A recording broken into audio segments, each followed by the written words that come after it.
Talking Prep Pigskin, Hooten's Arkansas football is out in stores, so plenty to chat about with publisher Thomas Thrash. Here are his thoughts about the race for the top 4 in the 5A East.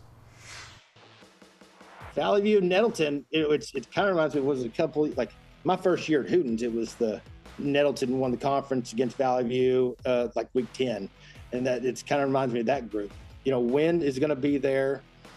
You know, it's who's up for the 4th spot. You know, it's you know, Batesville, can they rebound? You know, it's been tough recently, but you know, if they can get it back to the Batesville of old, they'll be all right.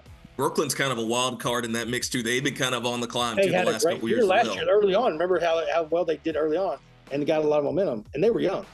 Brooklyn could definitely make the playoffs. Salem is on the cover. We've got to talk about the Greyhounds, defending state champions. You've got some folks back, a new coach, but very familiar to a lot of folks in Billy Weber. What are your thoughts on the Greyhounds? You got a Hall of Fame coach, you know, from Missouri coming back, and he was running their offense the last 2 or 3 years.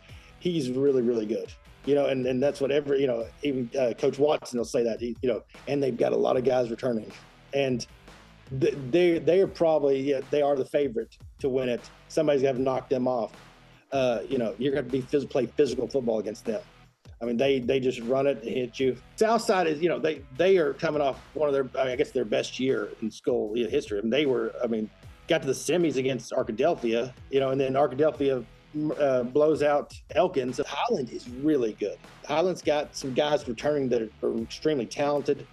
And, you know, they've got a little chip on their shoulder, ready to, you know, I think that is a physical team that you don't want to play. You know, they both are. But I think Highland kind of felt like they could have won it last year.